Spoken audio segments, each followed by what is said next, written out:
everybody. Welcome back, hopefully.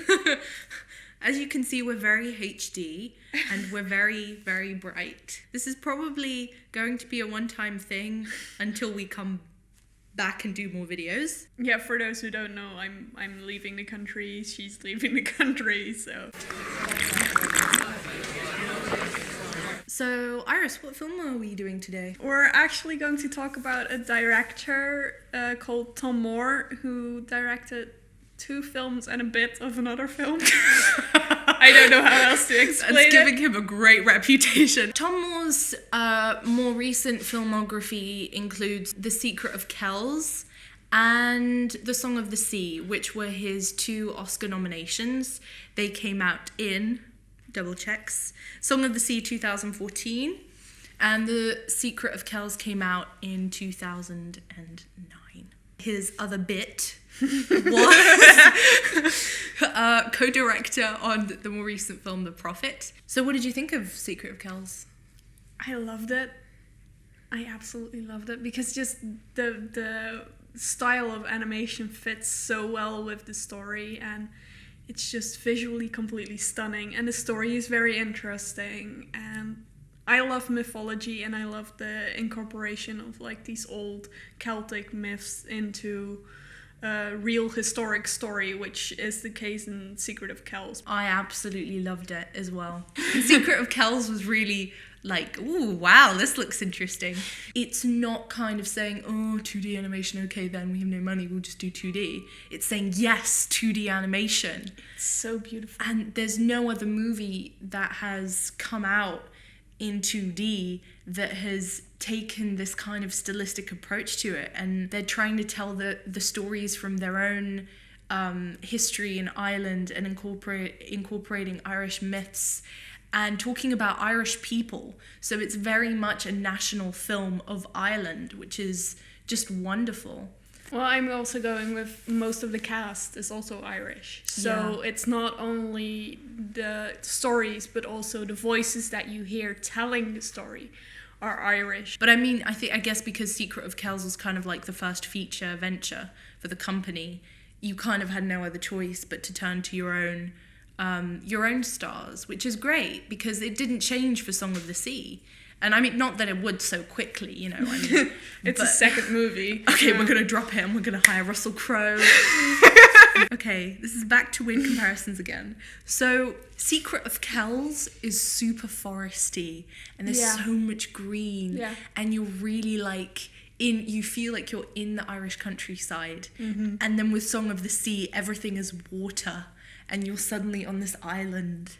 Well, it's the story, right? Yeah, but it's so, like, I don't want to say sensual, but it's really like a sensory, I don't know. It's just really enveloping. Is that, I forgot how to English. No, that's okay. That's okay. I understand. You talk now.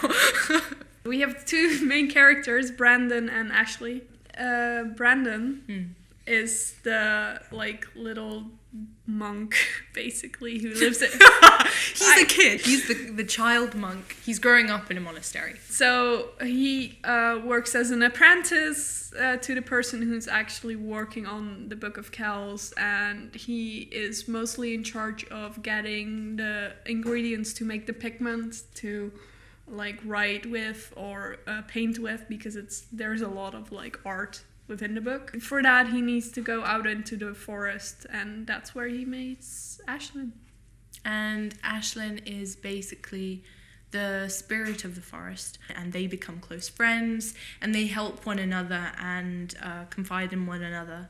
And she's a very beautiful character. She's kind of... I love the movement in this film. I think that's one of the pluses to 2D animation, because you can make something come alive away from the realist approach in its own way. So the way that these characters move and the fabric, the space is so beautiful, especially the scene, and I'm thinking of one in particular where the monk is standing like by a window or something, and you remember the walls are completely covered in this beautiful like white chalk, and there's no floor, there's no ceiling, it's just space, and that's just it's a painting in and of itself. It's fabulous, the visual style. Yeah. And I think that really contributes to the characters and their presentation. This is a movie that's not completely historically accurate because the Book of Kells is one of those sort of mysteries. We aren't quite sure what happened to it most of the time, but we are historically we are quite sure that the Vikings sort of came into Ireland at that point and tried to steal it because it was very valuable, and that is also a plot point within the movie, that there is a constant threat of violence. So The Secret of Kells, and I could really see this, it was inspired by Alphonse Mucha. Oh, I love him. Yes, I love him so much. I didn't recognize the name, but then when I started looking up all of the work that he did, it's really unforgettable, and you've probably seen some of them either on cards or postcards. Yeah, so it's inspired by Art Nouveau then. Art Nouveau, yes. Yeah. Gustav Klimt I have on here, he mentioned. It's also Art Nouveau. Bill Watterson, who's a cartoonist. He did the Calvin and... Calvin and Hobbes. You probably know that one. I love Calvin and Hobbes. Yeah, I thought you mentioned you love that one. And it was also, of course, inspired by the actual Book of Kells, which you can visit. Yes, they turn the page every day. What is terrific about this production was that Tomm Moore also kept a blog with it. And you can, if you visit the website, you can basically see the steps in which the film is being made, which is super awesome. And he did that for Song of the Sea too. So they're very into showing how they do what they do, and also they have a lot of workshops for children, which I really like. They just have a bunch of workshops in Ireland at their office, for people to see what actually happens when you do animation. We actually not too long ago did a presentation on the French animation industry, which is in full bloom and still going, because it's one of the strongest in the world. And so a couple of the animators and art directors that worked on some of Tomm Moore's films are in fact from France. People who work in animation have to support one another throughout Europe because it's something that takes a lot of money and takes a lot of time to make. Mm-hmm. So you really have to... It's something that becomes unintentionally international, even when it's something that's as... I don't want to keep saying it's as Irish as Secret of Kells, but Secret of Kells really is Irish. It's so Irish. It's Irish folklore. You can't I can't say it's a French movie. Yeah, there's a lot of co-production. When it comes to animation, France is at the forefront, but Ireland is now, due to Cartoon Saloon, really getting out there and slowly conquering the world. Cartoon Saloon is a production and animation company from Ireland, and it was co-founded by Tomm Moore. He's the creative director. All movies that he is making and all movies that he's involved in are produced by Cartoon Saloon, which is really terrific as well, because it's a completely Irish company. It's totally independent, and they do their own thing. They had to get Secret of Kells off the ground with the experience that they already had, and to think that movie then went on to get an Oscar nomination is a huge deal. The second movie of the studio is Song of the Sea, which was also Oscar nominated. So that is a story which also deals with Celtic mythology, in this case about Selkies, and being taken away from home and trying to find your way back. I feel that's a very strong message. Yes. And how to deal with loss. I wrote down a quote that I wanted to include in this because I just thought it was really... It just warmed my heart when I read it. I began to think about how the old stories served us well in protecting what is truly valuable and important, and how by losing these stories we are losing a lot more than just folklore. He said it in 1987, and there was it was like a point in Irish history, I don't know that much, I'm just quoting Tomm Moore, where the country started undergoing rapid changes. He was talking about his inspirations and going into could you call it Selkie law, kind of? Because he mentioned the story about someone, a more casualness towards killing seals. And for those who don't know, actually, we should probably explain what a Selkie is. Okay, so a Selkie is usually a woman who can change into a seal by like wearing a certain coat, their coat. So at the moment they get into the water, they turn into a seal, which is one of the reasons why killing a seal in old Ireland was a very big deal, because that means that you could be killing a Selkie, which was basically a person. You know, it's folklore, so it's not like an organised religion or something. There are many stories, and I'm sure across Ireland there are many different interpretations of the folklore.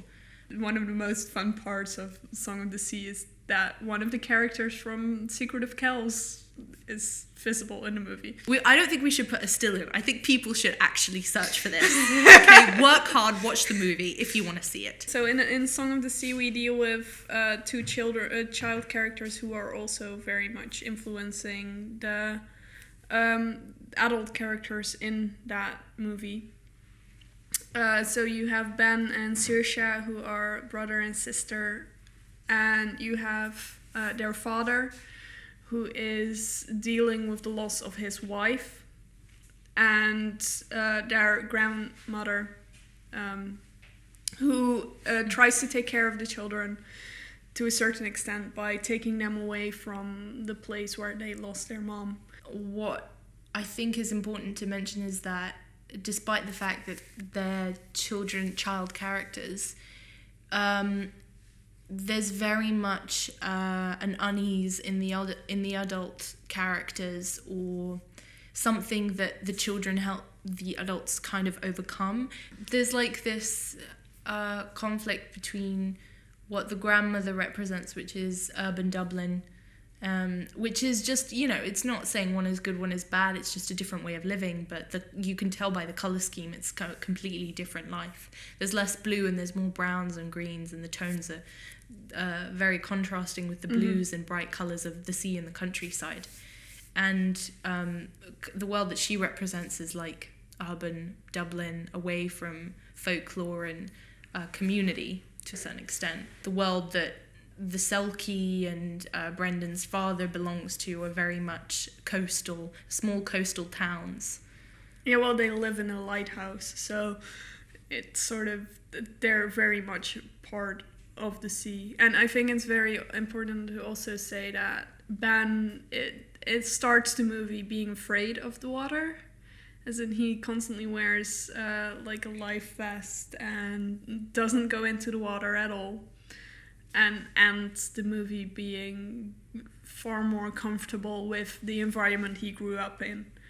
So it's a lot about personal growth, how to embrace the stories and the past you came from. Ben is on his own journey, dealing with loss in his own way, and that is his main kind of character progression, as well as on his way to loving his sister a little bit more, who he kind of has conflicts with because his father is very protective of her and neglects his son a little bit, and there's a conflict between them.